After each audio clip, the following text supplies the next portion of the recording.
Hey, what's up, my metal brothers and sisters? This is Max Kolesne, and I play drums for the death metal trio Krisiun from Brazil. And you're listening to the Brutally Delicious podcast.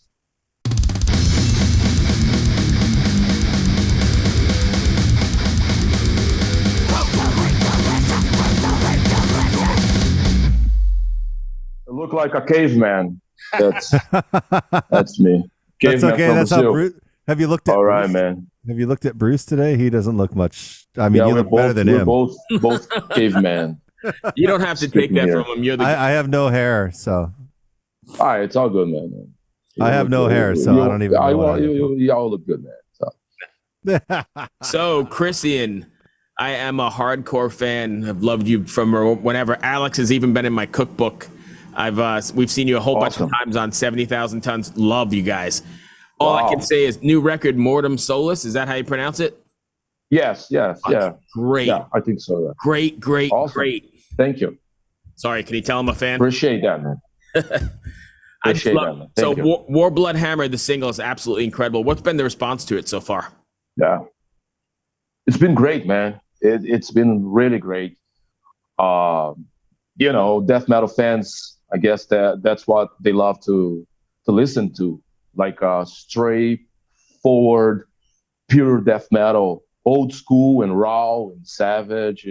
We try to bring back all the true essence of Krisiun, the real elements that makes Krisiun to be what Krisiun is.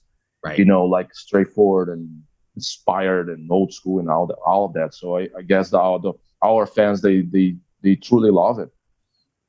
That was the first thing I noticed about the single is like we listen to a lot of metal on this podcast because we're a metal podcast. Yeah. Me too, And- man. I listen all the time. And everyone's always sending us metal, and we have metal, like metal's in our blood.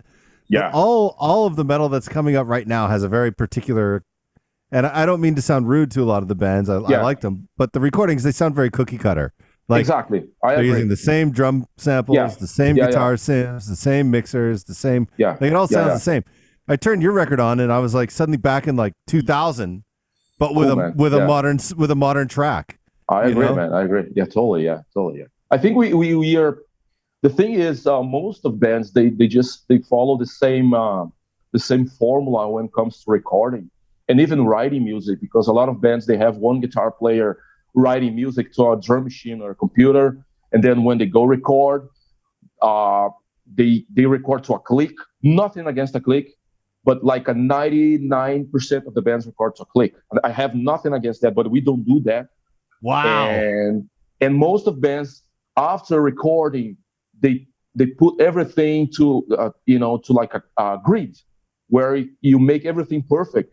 So the drums, even when the drummer is very skilled and fast and all of that, when you put him to a grid, he sounds like a machine, like a computer. So that's why everybody sounds the same. The same patterns, the same speed. Everybody is as tight as a machine. Right. To me personally, as a fan, a metal fan, I'm old school metal fan. I like to hear the human flow. Like a little mistakes here and there. Because the playing, when you see a band live, even you can be the fastest, whatever. I don't care about that, but it's about playing real music. Right. I want to hear the human playing. That's why. Maybe that's why we sound a little bit different from most of those new recordings. When I record the drums, I was actually with the other guys in the same room, looking at each other, like we felt like we were practicing the songs. So we try to get this vibe of a live show or a rehearsal or just a garage, like we're playing together, sweating in a garage and having fun and feel the vibe. That's why it sounds different. I know some of the newer fans, they don't like it. They're like, it's not very tight, it's not very clean, whatever. But that's what we like to hear, some rawness. Yeah, even the tom sounds, they have a lot of that mid range that so many metal bands just suck right out. Yeah, it's all samples. There are a lot of bands that use a lot of samples. They sample everything. So just to me, it kills the vibe. Yeah, and as a drummer, it shocks me to hear that you don't use a click. I was just like, wow. No, we don't use a click. I mean, I know it's weird because a lot of people say, why don't you use a click? And maybe I'm lazy. I don't know, man. Maybe. No, I don't think so. But it's a band thing because the thing is, we are three brothers and we played together for so many years. And while we were writing the songs, writing the music, we're, together in our practice room. And just we practice so much, like looking at each other, and so it was the same vibe when it comes to recording. Like, man, maybe you don't need a click. Let's do the same way we do in our practice room. It makes it more real, I think, and more organic for sure. Yeah, it's very organic. I know the music is never. As long as the drummer's good. Not so good. All right. Well, the drummer's pretty good. For an old fart of 48 years old, I'm doing all right. Yes, I didn't notice. And like a lot of people forget too, like the Beatles didn't use a click, the Stones didn't use a click, Zeppelin didn't use a click, Sabbath didn't use a click. Clicks didn't become a thing really until like the 80s, Exactly. Yeah. And even if you listen even if you listen to all the metal classics from the 80s, like the more extreme, like, we were talking about more extreme music, like, Raining Blood, Darkness Descends, or Ride the Lightning, or Seven Churches, and, Pleasure to Kill, and all those classics. None of them have a click. Yeah. You're like, very organic, very. I find it refreshing, honestly. Yes. Cool. Yeah, same for me, man. Because as you said before, everybody's doing the same thing when it comes to recording, and it gets kind of same thing at a point when you hear all those new recordings. Right. So Mortem Solis, that's your 12th record. Did you ever imagine you'd still be doing this? I mean, this is kind of an extreme path. Did you ever imagine it'd still be going? Yeah, it's hard, man.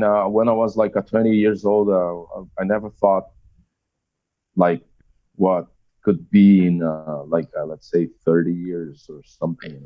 We never know, because it's very physical, it's very demanding, to keep playing this kind of music. But nowadays we feel great, we're still able to play that music, and we're so excited, so re-energized that we're ready to go, man. But I mean, I never really thought about it, like what could be, after 30 years playing this kind of music, because it's besides the age, when you keep playing this kind of music for so many years, you can get some injuries, like a knee or an elbow or fingers, and healthy playing this kind of music for so long. Well, we kind of take care of it. I even think of the guitar player from Therion who like completely busted his neck from headbanging. Really? Yeah. Exactly. Yeah. That's why he was in a neck brace on 70,000 Tons of Metal. He busted his neck from headbanging. Tom Araya from Slayer. He fucked all his neck. Oh, wow.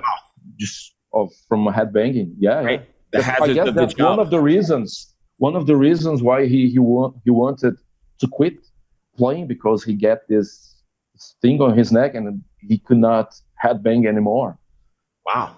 I didn't know that. Yeah. It's brutal, man. Brutal, especially on stage, man. Go on stage and go crazy. You don't really think about tomorrow, just go and right. ready to die. Yeah, the people in front of you, you're rocking, and you're like, just one more time, just one more time. Yeah. So my next question for you then would be, Death of the Sun. Is there a meaning or something behind the title that you want your fans to take away from? Yeah. It's like apocalyptic message.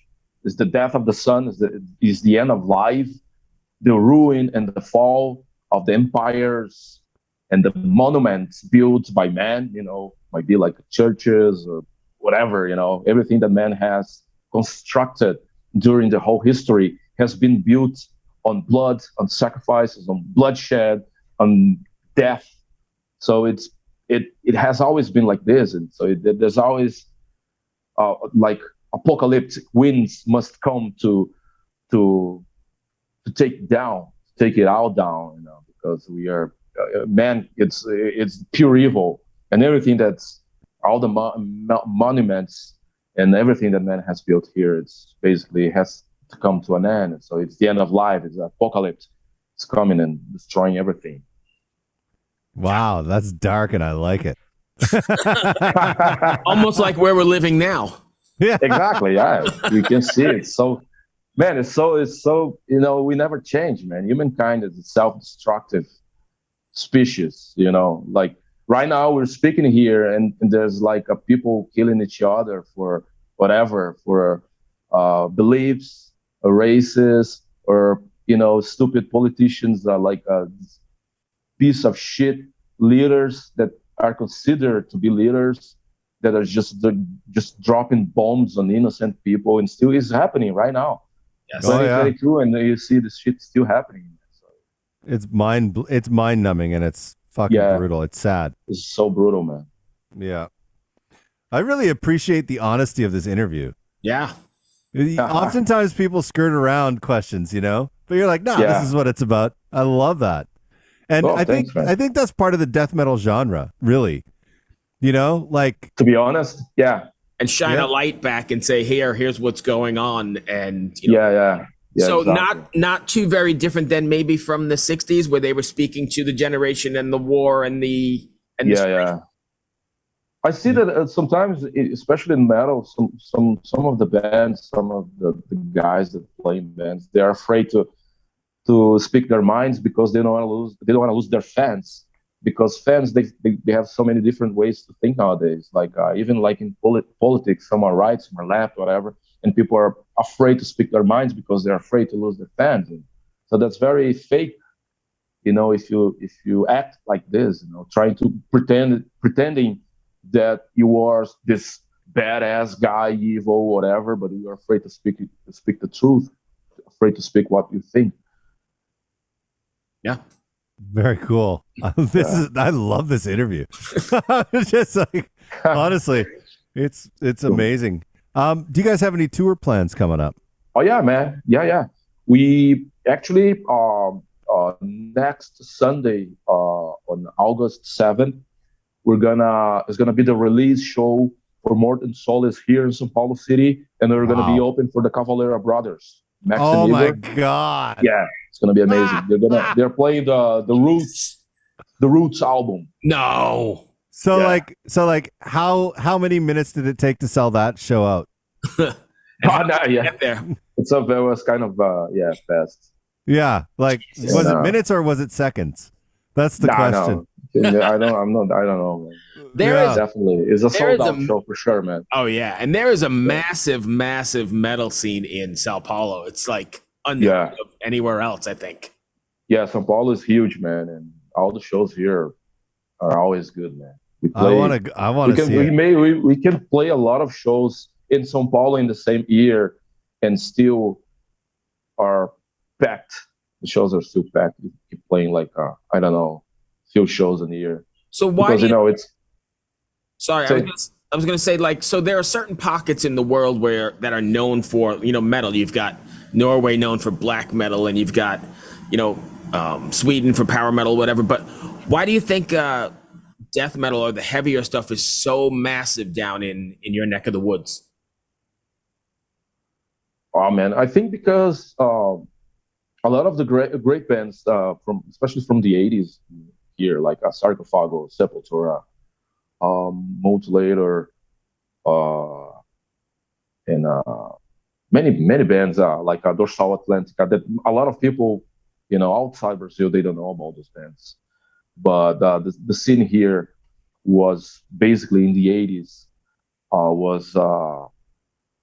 was made by a lot of extreme bands. There's like Sarcophago is a band from 80. They started in 85 or 86, and they are one of the first bands ever to have like blast beats. I mean, during the whole album, like intense and constant blast beats, very raw, very old school, but still they are this black death metal band that they were playing blast beats back in mid 80s. Wow. And not many bands were doing that before them, And was they all inspired a glam lot of then. bands from Norway, whatever. So, we grew up here seeing and, and listening to a lot of extreme bands. That's why, and then we came later, after Sarcophagus, and then Krisiun, beginning in the mid 90s. So we just made the whole thing, the whole extreme scene even stronger. But you see, like in Brazil, all kinds of metal are huge, man. Here, like traditional heavy metal, thrash metal, or death metal, everything. If you have, those bands they play here in Brazil, that's where all kinds of metal. It's always a good thing here. Well, I always see bands on tour in Brazil, and it's just jammed with people losing their minds, like Epica to Arch Enemy to exactly, all kinds Iron of metal Maiden to whatever. It doesn't matter. It's just jammed full of people that love metal. Yeah, Iron Maiden is like gods here. yeah. Play every year. I remember seeing a famous Kiss show in Sao Paulo that had like millions or hundreds of thousands of people. Exactly. It was right in the end of the pandemic. Kiss play here for like, I don't know. Crazy. So many people in stadium, full stadium. I need to live there. Yeah, man. Right now it's not so good here. I have this shitty piece of shit president, but things will be better in October when the new election is gonna happen. Is that Bolsonaro?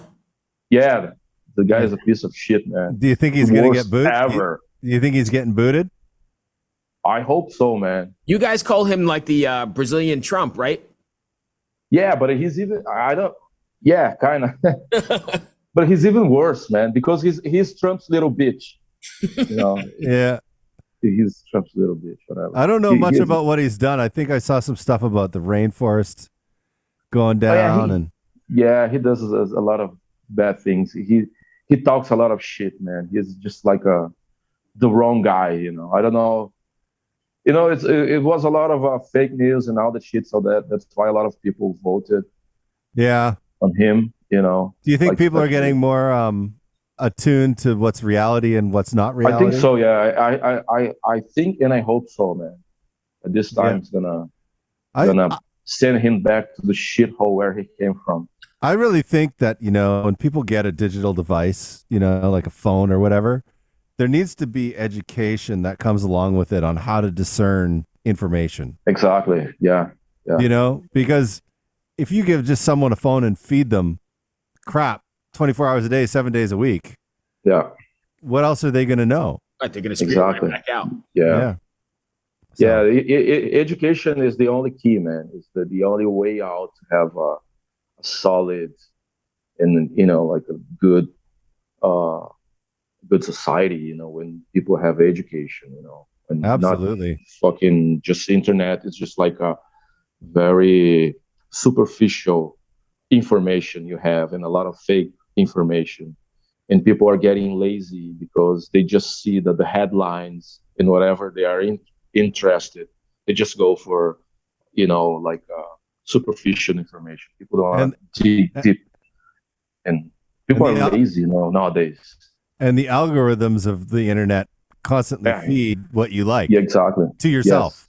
So it's hard to get out of that trap. People don't. Yeah, man. A lot of people don't understand that. Yeah. I think the younger generation probably does a little bit more, but the older generation definitely not. Yeah, exactly. I think that the younger generation, from what I see, they think a lot different from the older people. They are more like open-minded, more like real human beings. They care about other people. I don't know. I hope and I see that the younger generation thinks better, and they are doing something better for the future. I hope so. This is gonna sound weird coming from an old guy like me, but I have faith in the youth, man. You say exactly. I have faith on the youth, man. Yeah. Right now. Yeah. More now than ever. Yeah, absolutely. Exactly. Yeah. More now than ever. So I didn't mean to derail it. Do you guys have any tour plans for the US or? Sure, man. In September and October, we're gonna be touring North America, US and Canada. Nice. With Revocation, alluvial and inoculation. I can't Gonna be believe a this hell tour, of a and it's tour. coming nowhere near me. What? Is Yeah. it going to Baltimore? No, I didn't. Is Baltimore on there? I'm not sure, man. I have to check. I the didn't dates, see it, but I was very upset. I saw the routing, and I was like, "Holy shit, they're not coming." That's a massive tour. Yeah, Yeah, let me look. yeah. I have to look on the dates, man. But I'm not sure if. No, I'm looking at it right now. I didn't see anything that was near me, but very, Wow. yeah. Maybe you could do something about that for us. Oh, wow. Oh yeah. Oh, Yeah, you're playing. definitely. We are already working on booking a next tour for next year. So hopefully, Yeah, I know we're it gonna doesn't play come near us. Baltimore. Now it's not here, and I was very disturbed. Oh, Yeah. man. Hopefully the next one next year. Or You're maybe, you're playing Montreal, and Montreal is a crazy metal city, as you know. Oh yeah. I love Montreal, man. So here's sending it out into the ocean. Maybe we'll see you on the boat in January. Oh yeah, the 70,000. Yeah. I would So- love to play there again, man. I would love to see you there again. Oh man, So, because I'm great time. definitely going, man. They haven't announced anything man. yet, but I'm going. Yeah. We're all there. All right, man. Yeah. Hopefully we're gonna be there too, man. Right. I gotta ask you, what was it like playing on the boat for you the first time you did it? Not the second or third time, but the very first time. So the first time you did it was the small theater, right? Oh yeah, it was the first time we played was the barge to hell boat Oh, okay. before Yeah, I because remember they that. had two boats, the 70,000 tons of metal and the Right. barge to hell, I missed the barge. which was like a barge to hell was just extreme bands. Right. And 70,000 tons of, and now they get everything together in one boat, I guess, which is Yeah. much better. Yeah. And first time I was so excited. It was just like such a new experience for me, And actually, to play sometimes it's kind of weird because sometimes the boat is moving and kind of lose balance, But whatever, man, I don't care. I'll even if I don't play as good as I would play in a normal club. Yeah. I don't care. We're all there for the fun, man. Oh, Yep. yeah. Friends, And meet fun it people was. And have a good time. So at Such a 70,000 tons of metal, you're constantly surrounded by fans, right? Like, yeah. so like, is that kind of intimidating at first? No, not at all. No? Just a bunch of friends, man. Just seeing each other. People are all nice. Now, here's the question. Here's the real question. How mmany beers did you get given to you on day one? Oh man, hard to remember. Yep. Because Yeah, every that's fan the is thing, like, man. oh, I love this guy. I'll buy him a beer. And then Yeah, next, that's the thing, man. It's hard. One thing is hard to stay sober in the boat. yeah, Chris doesn't even try. Sober. I don't even Yeah. try. But like, I've watched band members walking around and they're like 4 beers in a hand, and another guy's like, have another one. They're Yeah. like, I can't. Exactly. Yeah. The only time I try to stay sober is before playing. I need a few hours like to stay sober and, Yeah. and do a good I show. And imagine then it after would that, slow you down, right? that would fuck me up, man. A few beers Yeah. before playing would be like sound like a fart, Nice. like bass drums farting. Here's a blast beat. Fast It beat. takes on a whole new a meaning. fart beat. It's not a blast beat. It's a fart beat. You rock, my friend. Dude, that was a great That was one. great. That was great. Thank you so Thank you, much for man. taking the time and for all the great Thank you, music. guys. No joke. It was a pleasure. Blood of Lions, that record sits in my constant replay. I love that record. So Appreciate that, man. Appreciate that. I appreciate what you Honor, guys man. do. Thank you so much. Thank you. Hope to see you guys on the road, maybe See ya. on the boat, man. Yeah. You got it, one. dude. But you got to Cheers. buy us a Brothers. beer. No, I'll What? buy him a beer. Fuck that. And then he's gonna buy I me buy a a beer too for you, man. It's all good. Take care, All my right. friend. All right, be well. Cheers, brothers. Later. Bye bye. Later, man. Later.